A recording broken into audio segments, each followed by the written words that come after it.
30 seconds to air. 30 seconds to air. In 10, 5, 4, 3, 2, 1.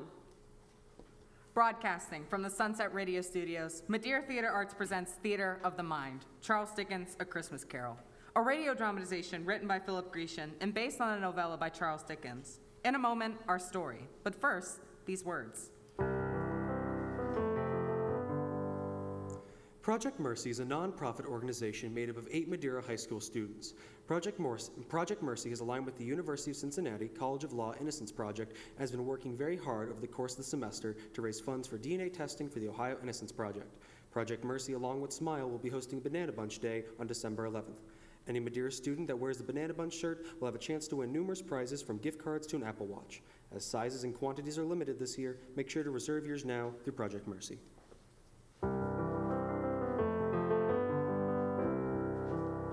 Now fill your cup with hot buttered rum, call the family together, and move in close to the warm glow of your radio dial to hear A Christmas Carol, the story of Ebenezer Scrooge. Ah, hear that? A kind of music that comes around once a year. Always makes me feel good. A Christmas song. Well, more than that. A Christmas carol. A part of Christmas. A part of you. For as long as you can remember. Like an old friend.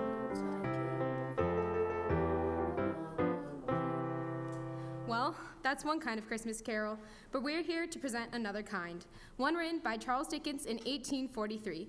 It takes place in London, England, and it's the story of mean old Ebenezer Scrooge. Shall we tell the story then? All right then, let's see. How shall we begin? Well, Marley was dead to begin with. There's no doubt whatever about that. Old Marley was dead as a doornail. A doornail? Yes, odd, isn't it? But that's what Mr. Dickens said, as dead as a doornail. I don't know what's particularly dead about a doornail, but that is what Marley was as dead as. And Marley was dead, therefore... A doornail. A doornail. But a doornail's not dead in the first place. Well, neither was Marley in the first place. Oh. But finally, in the second place, he was. Now, you must understand that Marley was quite dead, or else nothing wonderful can come from the story we're about to tell. I think we all understand that. But tell us about Scrooge. Shush now, we're getting to Scrooge. Scrooge and Marley had been partners in business before Marley had died, and they called their business establishment Scrooge and Marley. Strangely enough, yes. Scrooge never painted out old Marley's name on the sign. There it stood for years, Scrooge and Marley. Sometimes people called Scrooge Scrooge and sometimes Marley. He answered to both. It was all the same to him. The only change over the years was that he'd had Marley's desk moved out because... Marley was dead. Quite. As a doornail. Yes, they had been partners for I don't know how many years. Scrooge was Marley's only friend. And Marley was Scrooge's only friend. Because no one else could tolerate either of them. Between the two, there wasn't an ounce of heart, not a tuppence of compassion. Why, when Marley died, Scrooge didn't even close the shop. Do you know why? He said it would be bad business. Exactly. But tell us about Scrooge. Oh, he was a tight-fisted old skinflint, a squeezing, wrenching, grasping, scraping, clutching, covetous old sinner, hard and sharp as a flint. His heart was colder than a snowman. That is cold. Yes, it is. He carried the cold within him always. It made his hair the color of snow after the wagons had passed. It froze his old features, nipped his nose, shriveled his cheeks, stiffened his gait, made his eyes red, his lips thin and cruel and blue and frostbitten. And it spoke out through him in his cold, icy, grating voice. And he never thawed even 1 degree. Not even at Christmas. Christmas? Humbug! Now tell the story and be quick about it.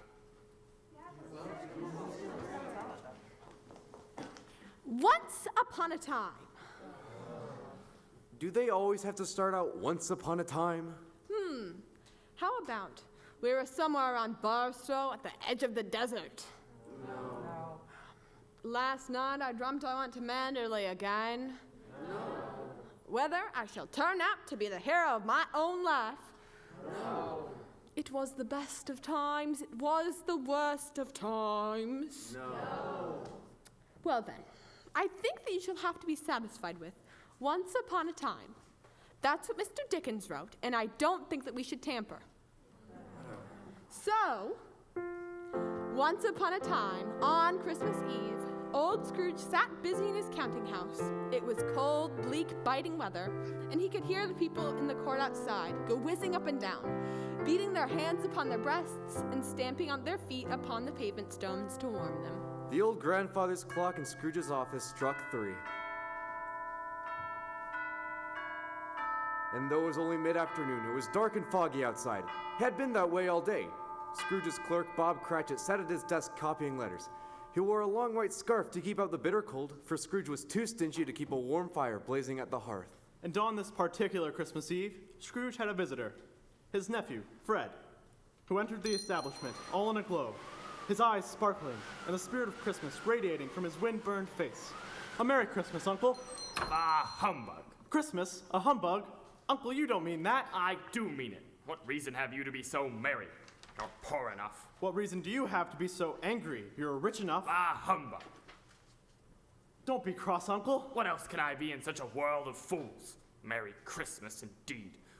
What is Christmas but a time for paying bills without money, for finding yourself a year older and not an hour richer? Every idiot who goes around with Merry Christmas on his lips should be boiled in his own pudding and buried with a stake of holly through his heart. Oh, that's good. Stake of holly. Uncle! Nephew, keep Christmas in your own way and let me keep it in mine. But you don't keep Christmas in any way. Let me leave it alone then. It's best left alone. On the contrary, Christmas is a good time. A time when men and women open their hearts freely. A time of love and the spirit of giving. And though it has never put a scrap of gold or silver in my pocket, I believe it has done me good. Humbug! And will do me good. Humbug! And I say, God bless it. God bless it! Another sound from you, Cratchit, and you'll spend your Christmas looking for another position. Yes, sir. Sorry, sir. Come, don't be angry, Uncle. Dine with us tomorrow. No. My wife is preparing a Christmas dinner that a king would envy. I am not a king. Mother thought you were. My sister is dead, and it is a charity that she is, so that she cannot see what a worthless rogue her son has become. You know better than that. I tell you, Fan is dead. Whenever you come storming into my office, trailing in bushels of snow, disrupt my day and babble about Christmas and how wonderful it is. And every year you invite me to Christmas dinner. And every year you turn me down. Exactly. And every year you say, humbug. And I say it again, humbug. If you know what I will say before I say it, why do you bother to come here every year and hear me say it? Because, Uncle, one of these times, one of these Christmases, you will accept my invitation. Humbug! Get out! Good afternoon! Uncle, it's Christmas! Good afternoon! I'm sorry for you, but Merry Christmas all the same, Uncle. Good afternoon! And a Happy New Year! I said good afternoon! Good afternoon. Merry Christmas, Pa. Merry Christmas, sir. Cratchit! Oh, yes, sir. Sorry, Mr. Scrooge. Merry Christmas indeed. And there's Cratchit wishing him the same. And he hasn't but 15 shillings a week to his name. Mad as hatters. Every one of them. Mad as hatters. Who's this now? More fools? A whole world of fools. Well, I'll confuse them. This is Scrooge and Marley's establishment, I believe. It is. Have we the pleasure of addressing Mr. Scrooge or Mr. Marley? If I were Mr. Marley, I would not have answered when you just spoke now. He is dead? He is dead. He died 7 years ago this very night, and he is still dead. Then you would be Mr. Scrooge. How proud your mother must be of your discerning nature. Now out with it. What is it you want? It is Christmas, Mr. Scrooge. I'm aware of it. Thank you. No one will let me forget it. And during Christmas, our organization, A charitable one. sees to it, through donations from men such as yourself, that the poor are not forgotten. Forgotten? How can I ever forget them? I pay taxes to support the workhouses for them. They pass me on the streets every day. Every other fool seems to be concerned with their well-being and talks incessantly about their plight. How could I ever forget them? Exactly. I am reminded every day that the poor need this, the poor need that. Put them in prison where they belong if they haven't money to pay their debts. At least there they would have a free meal.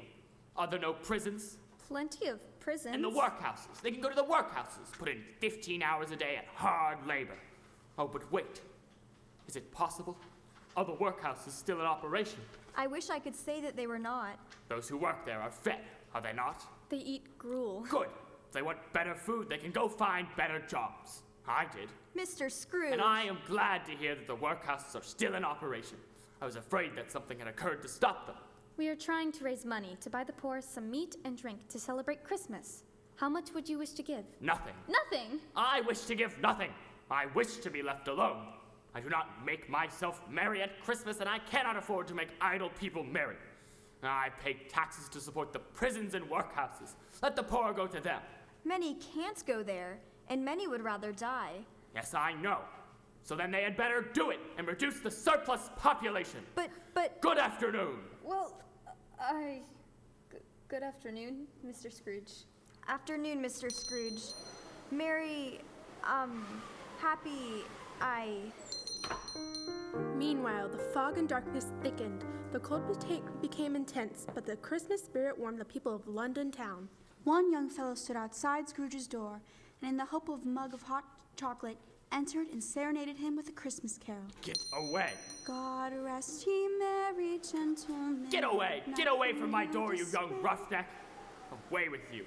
God rest ye merry gentlemen indeed. Of all the...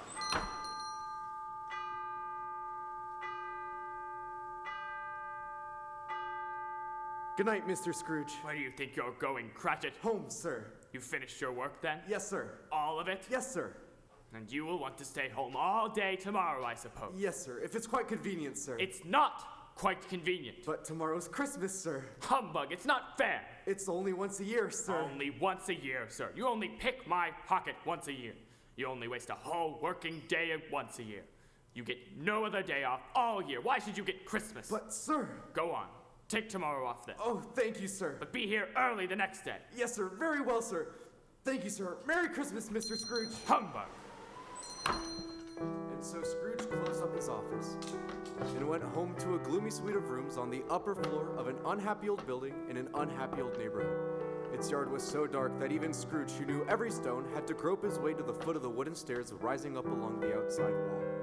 And this Christmas Eve, like every Christmas Eve before, he mumbled angrily to himself as he climbed the steps to his front door. Christmas. Bah, humbug. Merry Christmas, Uncle. He says an idiot. A Christmas pudding head. Much good it's ever done him. Happy New Year, he says. And what's new about the new year? Same as the old year, miserable. And Bob Cratchit with his 15 shillings a week and a wife and a family to support talking about a Merry Christmas. It was very late and very dark now, and Scrooge, who took this trip every evening, could barely see as he climbed to his front door. We are trying to raise money to buy the poor some meat and drink to celebrate Christmas. What do they have to celebrate? They're poor, aren't they? God rest ye merry gentlemen. Humbug! But finally, he did reach the top, and then began searching his pockets for the key. Now, there was nothing at all particular about the knocker on Scrooge's door. He had seen it night and morning during his whole residence in the apartment. Nor was Scrooge a man of great imagination, and he had not thought much about the dead Jacob Marley in 7 years.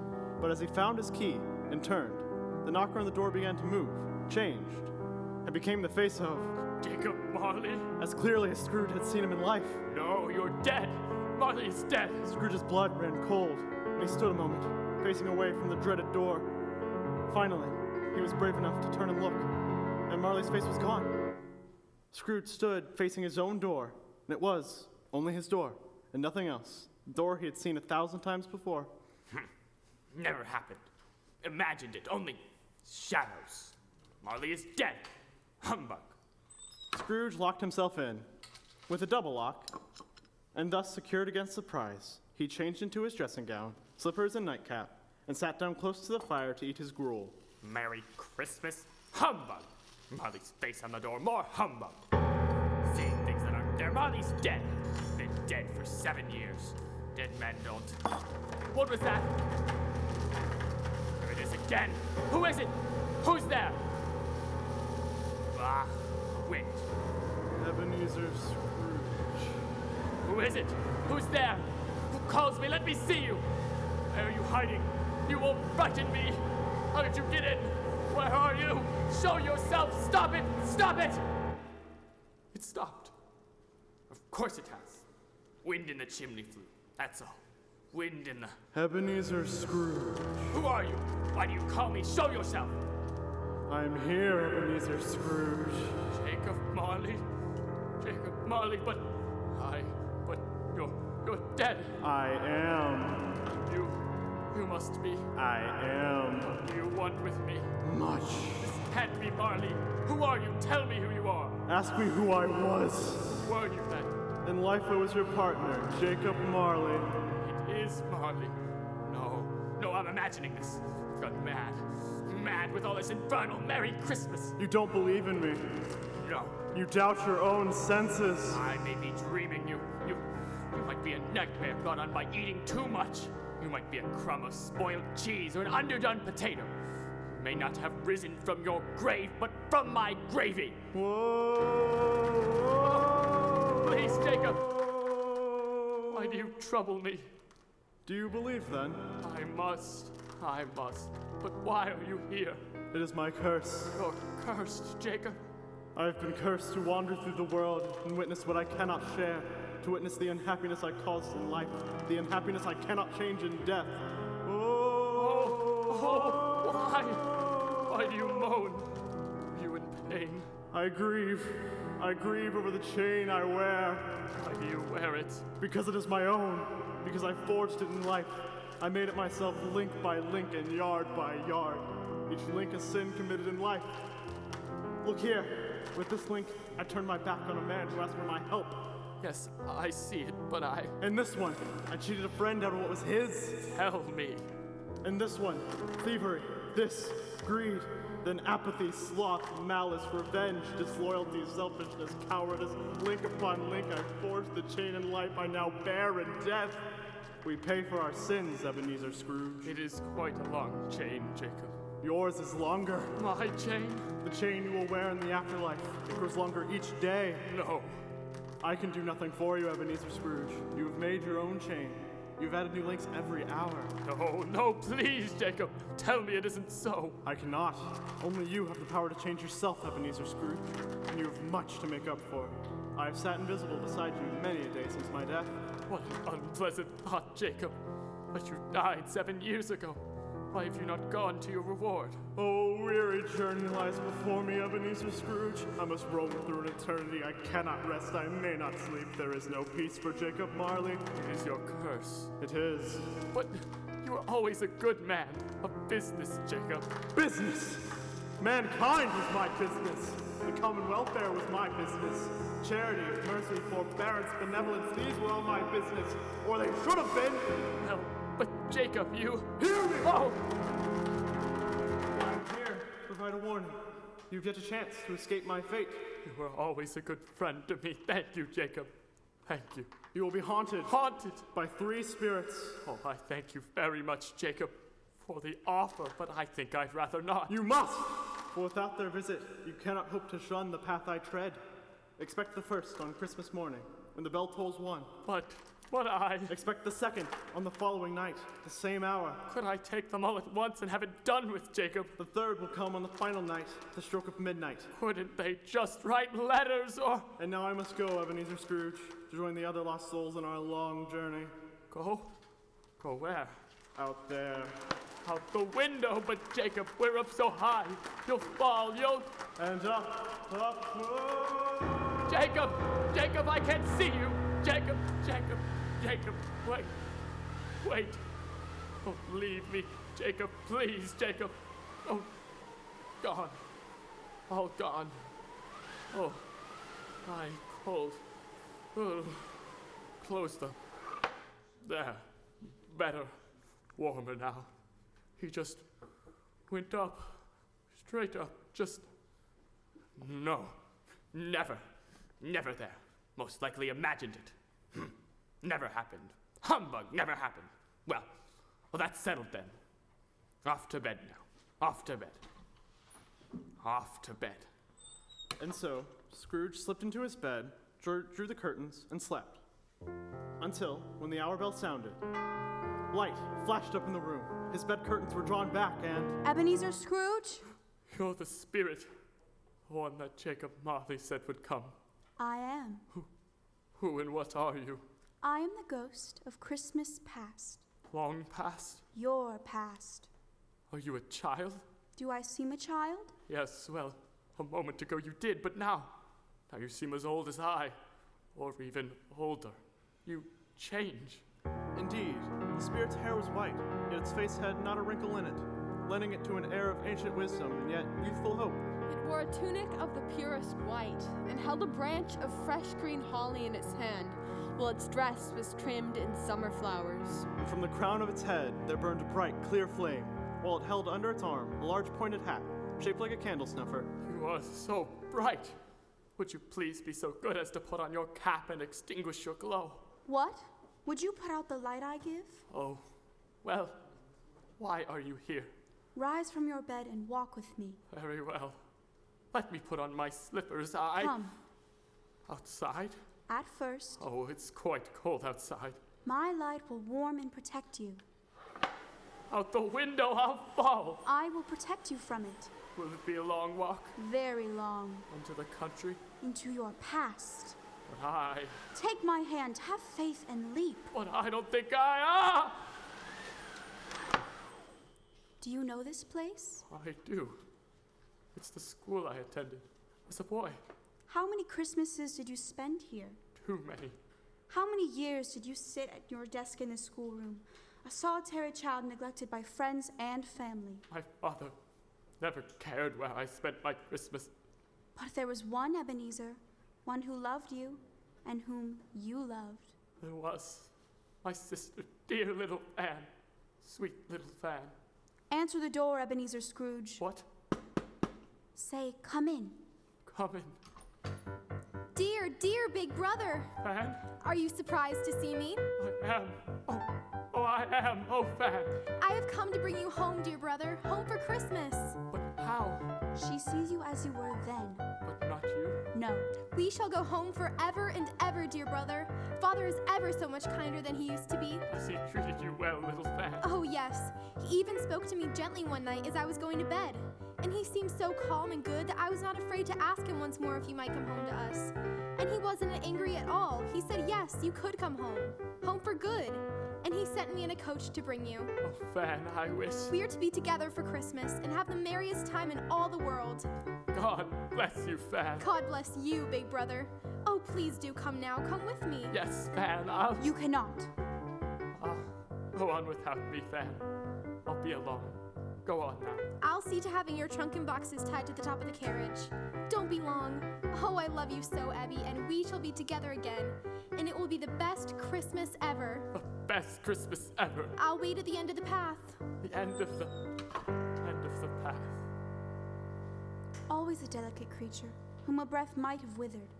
But she had a large heart. Yes, please, Spirit, let me see her again. Only a little time longer. Time is short. More than we know. You never had that Christmas at home, Ebenezer Scrooge. No. The moment I came through the door, Father flew into a rage. Chased me from the house. Fan wept. That was long ago. Long ago. Yes, long ago. And what became of Fan? She grew into a beautiful young woman. And died in childbirth? Yes. The child lived? My nephew Fred. He came yesterday to wish me a Merry Christmas. I sent him away.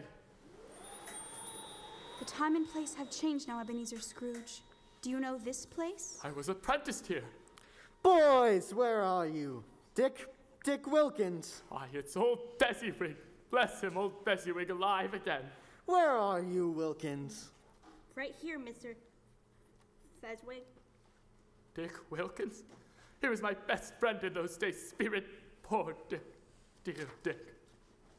And where have you left Ebenezer, that young rascal? Where has he got to? Spirit, could I? Go to him. He will see you as the young man you were. Thank you, Spirit. Thank you. Here, sir. I'm here, Mr. Fezziwig. Ah, there you are, Ebenezer. Sneaking off to spy on the pretty girls, were you? Oh, no, sir. Oh, no, sir. Oh, no, sir. Of course not, you young rogue. No matter, boys, no matter. No more work tonight. It's Christmas Eve. Clear away, my lads. Time for a celebration. We're having a party, boys. Clear away, Dick. Clear away, Ebenezer. Move the furniture back up against the walls. Roll up the carpets. Call in the neighbors. Call in the customers and the passerby. We'll dance till the cows come home. We'll celebrate Christmas as if it's never been celebrated before. In came all the young men and women from all over Fezziwig's offices and warehouses. Everyone's invited. The whole world's invited. Everyone dances. Everyone dances. Find a partner, Dick. In came the housemaid with her cousin the baker. In they all came, some shyly, some boldly, some gracefully, some awkwardly, some pushing, some pulling. Dick, find a partner. Do Ebenezer. In they all came anyhow and everyhow, and away they all went. 20 couples at once, hands half round and back again the other way. Come, Mrs. Fezziwig, dance with me. Down the middle and up again, round and starting over. Yo-ho, my boys, let's have the shutters up before a man can say Jack Robinson. Oh, Here don't we go. let it stop, spirit. Never let it stop. Leave me here with them forever and ever. I was never as happy as when I was here. A small matter to make these silly people happy. Small. Don't you think so? Fezziwig had the power to make us happy or unhappy, and he chose to make us happy. He chose it. It was a pleasure to work for such a man, so full of joy. He made our work a pleasure. Such an employer, such a kind, such a benevolent. And what is it? Nothing. I was just thinking of my poor clerk, Bob Cratchit. I'm afraid his work isn't what one would call a pleasure. But such an employer he has. Such a kind, benevolent... Stop it. Please stop it. I know. My time grows short. Quickly now, the years fly. Behold. Ebenezer? Belle? It's Belle. She loved you once. I loved her. You never married. No. She loved another? No, but she... It wasn't that I loved her less. I loved... You love your money more than you love me, Ebenezer. Belle? Stay. She can neither see nor hear you. Thank you, Spirit. A golden idol has replaced me. You fear the world too much and don't love it enough. I have seen you change from a man of nobility into an evil, twisted slave of greed. Our love was born when we were both poor. But with the acquisition of money, you've changed. You are not the man who loved me. You are not the man I loved. I release you, Ebenezer. Oh, Belle. May you be happy in the life you've chosen. I will not stand between you and your money. Goodbye, Ebenezer. Spirit, show me no more. Why do you torture me? Belle married another. Yes. But she kept you in her heart, Ebenezer Scrooge. And I kept her in mine. Her children could have been yours. Yes. Spirit, remove me from this place. I cannot bear it. Take me back. Take me back. Back to my own room. My own bed, please. Please. Haunt me no longer. Haunt me no longer. After this short break, we will return to the Madeira Theater Arts production of Charles Dickens' A Christmas Carol. And we're out. Everyone, take 5.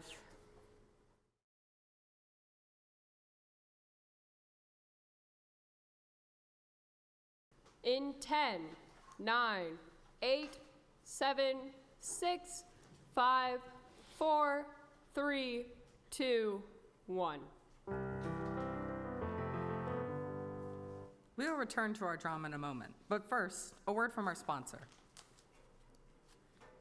Mark your calendars. Save the date. Banana Bunch Day is Friday, December 11th. Wear your Banana Bunch shirt to school for a chance to win gift cards, beat the bus passes, or an Apple Watch SE that has been generously donated by Spradlin Automotive and the Blomer family. Show your school spirit and join the fun. You can purchase your shirt from Smile or Project Mercy for only $10. Let's get bananas, Madeira.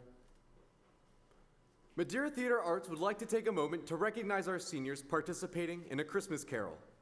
Max Adrian is featured as an actor in tonight's performance in the roles of Male Player 5, Fezziwig, Man with Packages, and Businessman 2.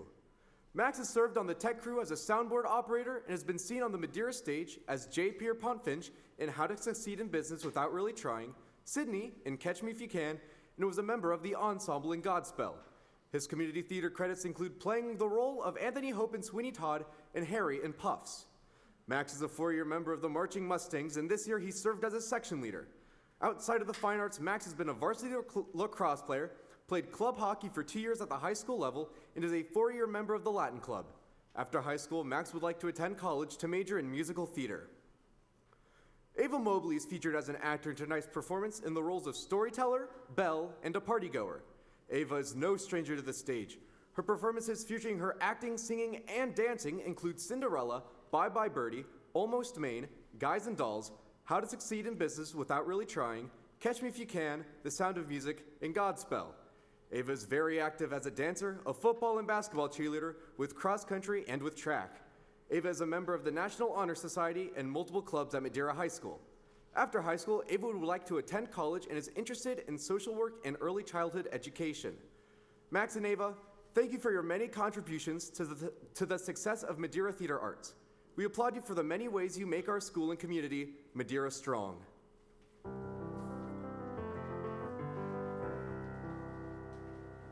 And now we return to Philip Grecian's radio adaptation of Charles Dickens' A Christmas Carol.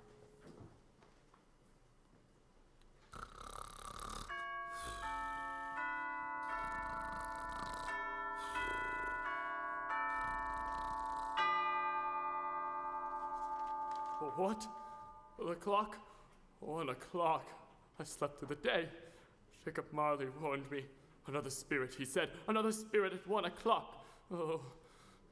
But no spirit appeared. 5 minutes, 10 minutes, nothing. Then, at the quarter hour, though all the candles and lamps had long been extinguished in the room, Scrooge became aware of a shaft of light growing brighter by the moment. What's that? The lamp? One of my candles? It wasn't. It's coming from the sitting room. It was. Scrooge could see the light shining under and around the closed door. He got up softly, stepped into his slippers, and shuffled to the door. Then, the moment his hand was on the knob, a voice called out to him. Ebenezer Scrooge, enter, enter, my friend. He threw open the door, and the light exploded into his bedchamber. The walls and ceilings of Scrooge's sitting room were covered with holly, mistletoe, and ivy, reflecting back the light like so many scattered mirrors. Such as mighty blaze went roaring up that chimney as an old hearth had never known in Scrooge's time, heaped upon the floor to form a kind of throne where turkeys, geese, game, poultry, and great joints of meat, suckling pigs, long wreaths of sausages, minced pies, plum puddings, barrels of oysters, red-hot chestnuts, cherry-cheeked apples, juicy oranges, luscious pears, immense cakes, and seething bowls of punch that filled the air with their delicious steaming perfume. Upon this throne sat a jolly giant, wielding a glowing torch shaped like Plenty's horn. Come, Ebenezer Scrooge, come and know me better, man. Must I? Aye, that you must. Who are you, then? I am the ghost of Christmas present. Look upon me. The giant was clothed in a long green velvet robe trimmed in white fur. On its head it wore a holly wreath set here and there with shining icicles. Its eyes sparkled, and its curly hair and beard were long and free. You have never seen the likes of me before. Never. Surely you've met some of my elder brothers and sisters. Have you many, Spirit? More than 1,800. A very large family indeed. Aye. Oh, Spirit, conduct me where you will.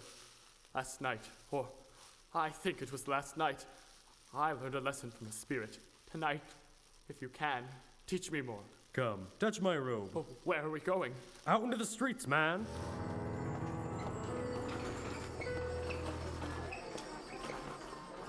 Scrooge stood unseen with the spirit, who freely sprinkled incense from his torch over the people as they passed.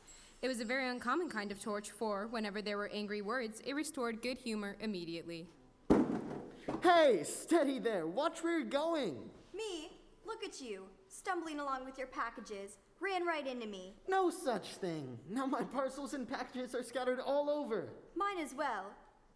If you'd been watching, it would never have happened. You were watching then? I was. Then how is it that you didn't see me? I see you now. And what are you going to do about it then? Why, I'm going to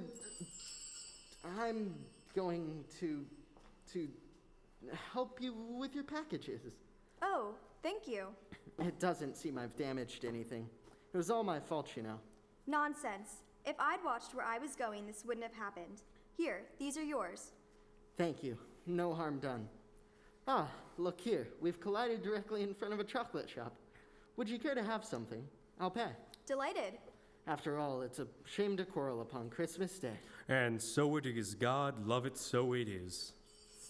Spirit, is there a peculiar flavor in what you sprinkle from your torch? There is. My own, the spirit of Christmas. Well, why do you sprinkle so much of it over the poorer families as they pass? Because they need it most, and treasure it most. Come, I'll show you. Where are we going? To the home of your clerk, Bob Cratchit. What has ever got your precious father then? Peter, Belinda, did he say he would be late today? No, Mother. He didn't. Bless his heart alive, I've seen nothing like it. He has Tiny Tim with him, too. Yes, Mother. Tim especially wanted to go to church today. I don't understand how they could be so late. Tiny Tim usually sits up on his father's shoulder and keeps him moving right along. And today especially, with Christmas dinner almost ready for the table. Martha isn't here yet either. I'm watching for her.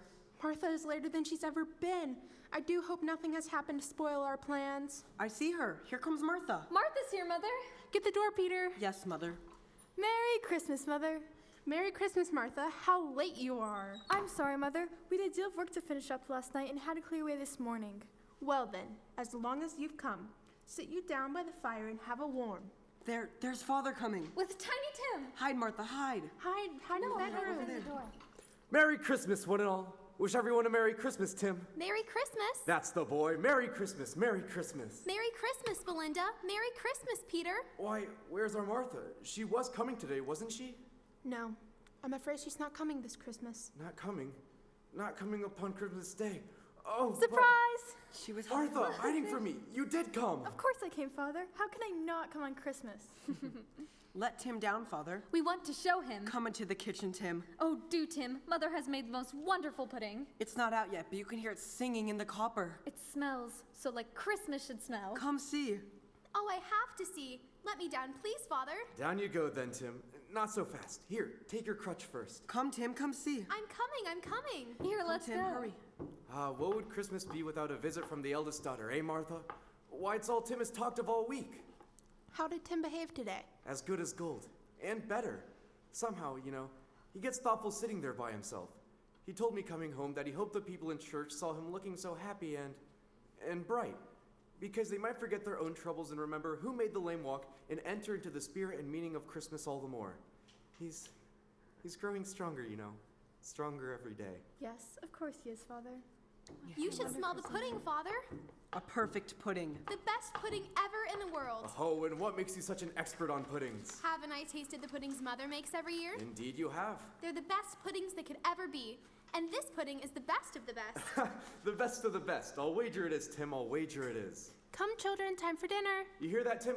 Quick, Peter, run and fetch the goose from the oven. Yes, Father. Martha, Belinda, finish the table. Yes, Mother. Right away, Mother. Tim, you shall sit at the head of the table with me. Hurry now. Here's Peter with the roast goose. The goose. The goose. Just look at it. See the goose, Martha? Never was there such a Christmas goose. Merry Christmas, everyone. Merry Christmas. Hurrah! Merry Christmas. Merry Christmas. Cratchit has such a very large family. I had no idea. Have you ever asked?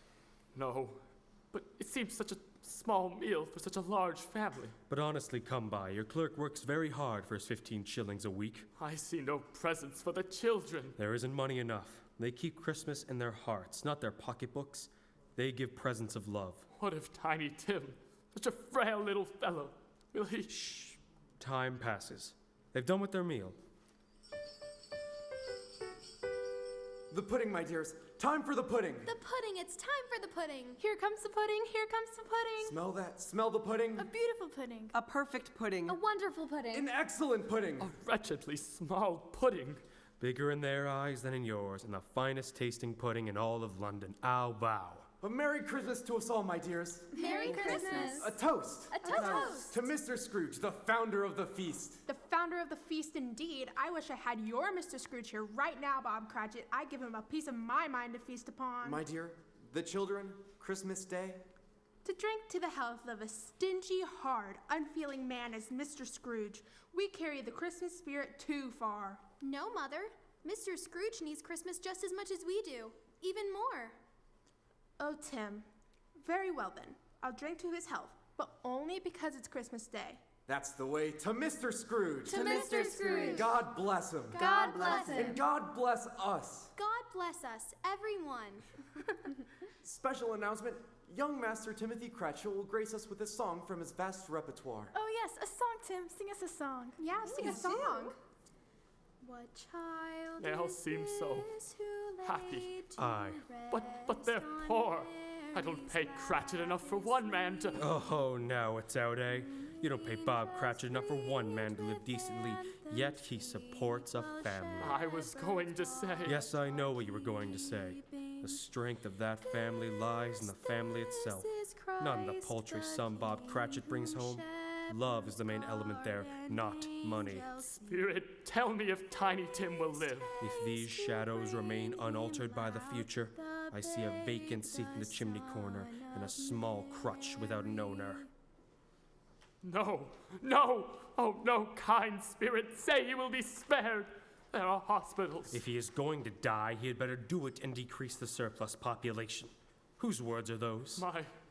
My own. Why, man, what right have you? How hateful you are. You are less fit to live than millions like this poor child. But Spirit, I didn't know. Who's that? Your nephew. My nephew? Fred? What's he doing at Cratchit's house? He's not, and neither are we. Welcome to the home of your nephew. And he said Christmas was a humbug. A humbug. A humbug, and he believed it too. He's an evil old thing. Why, bless you, wife of mine, you've put on such a serious face. Uncle Scrooge is a comical old fellow, to be sure, and not as pleasant as he might be. But he suffers for it. I can't condemn him. He condemns himself. Well put. He's Thank you, very Topper. rich, Fred. Who, Topper? Then why hasn't he ever invited us to his house for Christmas dinner? No, I mean your Uncle Scrooge. My uncle's wealth doesn't do him a bit of good. He lives like a rat. A rat in a hole. I've seen his rooms. As have I, and I'm sorry for him. He won't come to Christmas dinner. He sits at home and eats his gruel. He only punishes himself. And he's missed an excellent dinner. That he has. Yep. Let's talk of something else. He's an evil old thing, and I won't have my Christmas ruined with the talk of him. Absolutely right, my dear. What shall we talk about instead? Oh, let's play yes and no. A splendid idea. Yes and no it is. Who will begin? You start, Fred. Yeah, Fred. Very well. I'll be something, and you must guess what I am. Ready? Ready. So am I. Begin. Guess what I am. Are you a vegetable? No. A mineral. No. Then you're an animal. Yes. He's an animal. A jungle animal? No. A fish? No. Is an insect an animal? Yes. Aha! All right then, are you an insect? No. A country animal? No. A city animal? Yes. A dog? No. A city animal, oh Spirit. I know they can't hear me, but are you a man? Do you have 4 legs? No. Are you an insect with many legs? I told you, Topper, I'm not an insect. Oh, right. I had forgotten. Ask him if he's a man. Somebody ask him if he's a man. Are you a disagreeable animal? Yes. Do you grunt and growl? Yes. Oh, he's a banker. Are you a vicious animal? Oh, yes. Do you have sharp teeth? No. A man, you're a man. He's a man. Oh, Spirit, this is wonderful fun. Wonderful. I never knew there could be Do such... you live in London? Yes. You hear that? London, he lives in London. A horse? No. A canary? No. A toad? No. A man, he's a man. Somebody guess. An animal you might see in the street? Yes. A tiger. Topper, there aren't any tigers in the street of London. Oh, how about a bear then? No. A cat. No. A mouse? No. Oh, wait, I know. I found it out. I know what Fred is. He knows, Spirit. Topper knows, everyone. Tell. Yeah, what is he? A man. Yes. Oh. But which man? Queen Victoria. Is Queen Victoria a man? None of my business. No, not Queen Victoria. Prince Albert then. No. Wait, what do we know? He's a disagreeable animal. He grunts and growls. Vicious animal. Maybe a tiger. Not a tiger. Right, not a tiger. I've got it. Spirit, you hear that? He knows the man. Topper knows the man. Yeah, tell us. Uncle Scrooge. Yes. You hear that, Spirit? It's I. I'm the disagreeable animal. Well, my uncle has given us plenty of merriment, and it would be ungrateful not to drink to his health. To my Uncle Scrooge. Uncle Scrooge. A Merry Christmas and a Happy New Year to the old man. A Merry Christmas. Come, we must go. Oh, must we? It's all been so happy. We must. Come.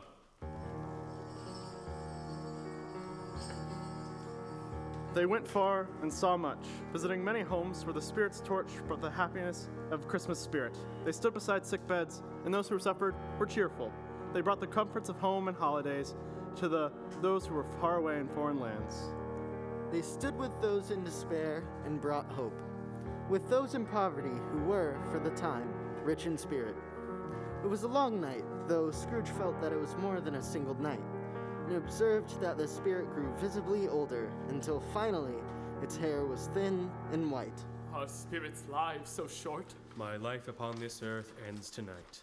Tonight? Aye, tonight at midnight. Forgive me for asking, Spirit, but in all the time we've been together, I've noticed from time to time something at your feet, hiding under your robe. Aye. May I ask? You may. And since you asked, look here, man. Behold! 2 demon children crouched at the spirit's feet, wretched, frightful, and hideous. They clung to its legs. Scrooge stepped back and covered his eyes. Horrible! A boy and a girl, meager, ragged, scowling, and wolfish, their features stale and shriveled, pinched and twisted. Where angels lived in other children, devils lurked in these. Glaring out and menacing, nothing could prepare Scrooge for the sight of these shriveled monsters. Spirit!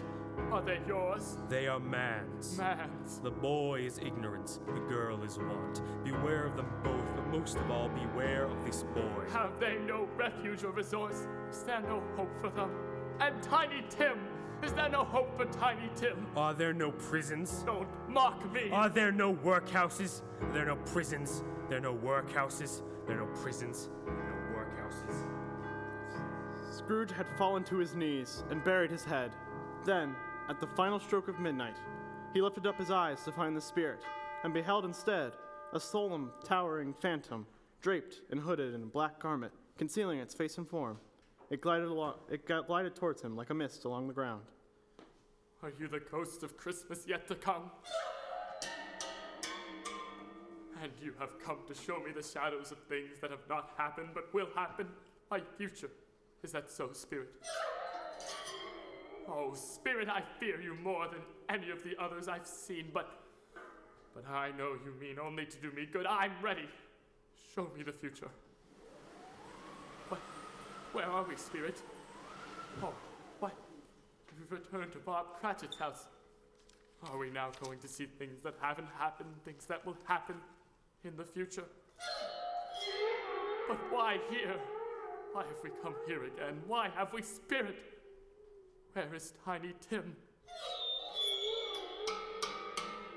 Peter? Yes, Mother? Isn't it time for your father to be home? Past time. Go to the window and watch for him, will you, Peter? He walks a little slower than he used to these last few evenings, Mother. Slower? Why, I have known him to walk very fast indeed with Tiny Tim on his shoulder. Very fast indeed. So have I, Mother. Yes, often. But Tiny Tim was very light to carry, you know? And his father loved him so that it was no trouble. No trouble at all? No trouble at all. There's Father coming. Good evening, my dear. Belinda, Peter. Oh, sit down, Bob, sit down. There's tea on the hob. Peter, get your father some tea. Yes, Mother. Bob, did you go today to see? Yes, I did. I wish you could have been with me. It would have done you good to see how beautiful it is. It's on a hill, and it looks out on this gentle slope of snow. You know how snow is when it's new, pure and white, with these little sparkling points of light scattered. You know, like little Christmas diamonds for my Tiny Tim. Oh, but you'll see it often. I knelt there and promised him we would come again on Sunday, all of us. There now, my dear. Why, what would Tim say if he saw you like this? Why, Mother, he'd say, Christmas is a time for making merry, for counting our blessings. Our blessings. I saw Mr. Scrooge's nephew today. Mr. Fred? Yes, Mr. Fred. He saw that I looked just a little down, you know, and he asked what was troubling my mind. Well, I told him, and he said, I am heartily sorry, Mr. Cratchit. He remembered my name, you see. I am heartily sorry, he said, and sorry for your good wife, too. Though how he knew that, I'll never know. Knew what? That you were a good wife. That's more like it now. What else did he say, Father? Well, Peter, he said that if he could be of any service, I should come to him, and he gave me his card. He was so kind. It really seemed as if he had known our Tiny Tim. I wish he had. Yes, I think he would have loved him as we did. Such a patient and mild little fellow Tim was. We were very lucky to have had him with us, even for such a short time. Now, everyone, run for your coats. We'll go out and listen to the carolers. There's a fine snow coming down now. It's snowing? Surely? Hurry, run for your coats, hurry! Come, children. Tim, I don't know if you can hear me son, but we're going to be just fine, Tim, just fine. Oh, and Tim, Merry Christmas, son. Merry Christmas. Spirit, this cannot be. Mustn't let this happen. Not Tiny Tim. Tell me that it's not too late. Where are we? This isn't the Cratchit's house. Wait, I recognize it. We're in the street, near my house. Why are we here? No, I don't know much about it either way. I only know he's dead. When did he die? Last night, I believe. Who are they talking about, Spirit? Is it Tiny Tim? I thought he'd never die. What was the matter with him? I don't really care. He's dead. That's all that matters. In fact, I don't think anyone will care much. Whoever it is wasn't very well liked. Must have been a terrible sort of person. Well, what has he done with all of that money? Well, he has left it to me. I know that much. It won't be a very large funeral. It'll be a very cheap funeral. Why, man? Who would go? I can't think of anyone who would. I don't mind going if a lunch is provided free, but they must feed me, and I'll only stay as long as there's food to be had. Spirit, what villain has died? Who could be so terrible that these men would feel no compassion at his passing? Hello, how are you? Very good, and you? Well, thank you. I see the old man's finally gone to keep the devil company. So I'm told. Cold, isn't it? Yes, Christmas, you know. Quite. Good morning, then. Good morning. Who are they talking about? Who? Where are we going, Spirit? Where are we? I don't know this street. Wait, there's a sign. Heald Lane. Oh, they're in Saffron Hill. Saffron Hill, a collection of filthy shops, a colony of petty larceny inhabited by those who traffic in stolen and salvaged goods. Here could be found wads of silk handkerchiefs resold by the pickpockets who spirited them away, old iron and bones, and heaps of mildew, wool, and linen, rust and rot. Alleys and archways, like so many cesspools, disgorge their fences of smell and dirt and life upon the straggling streets, and the whole quarter reeked with crime, filth, and misery. Here sat a low-browed beetling shop, where iron, bones, bottles, and charnel house viscera were bought. Inside were secrets that few would scrutinize, hidden in mountains of unseemly rags, masses of corrupted fat. In the middle of it all, by a charcoal stove, sat a great, greasy spider of a man smoking his pipe. Old Joe, you in? Well, well, well, Mrs. Dilber, and you've not come alone. We ran into each other down the way. We've all been to the same treasure trove and come with plunder. This here's the Widow Crook. Widow Crook? Let's get on with it then. These things are done with ceremony. Introductions first. And finally, of course, you know the Undertaker's man, Mr. Whitlow. Whitlow, pleasure. Look at the three ye bearing gifts for old Joe like as if he was the Magi theirselves. When would you three meet again, eh? You couldn't have done it in a better place. Come in all the way. Shut the door after. Listen to it squeak. Ain't a bit of rusty metal in this place as its own hinges, and no such old bones here as mine. What do you got? Undertaker's man first. I got 2 keys, a pencil case, a pair of sleeve buttons, and a brooch of no great value. No great value at all. It's not fair. By the time I get to them, they've been picked over good. Still, business is business, so there. That's your count, and I wouldn't give another 6 pence if I was to be boiled for not doing it. Who's next? Mrs. Dilber? Widow Crook? I'll wait. Best for last, eh, Widow?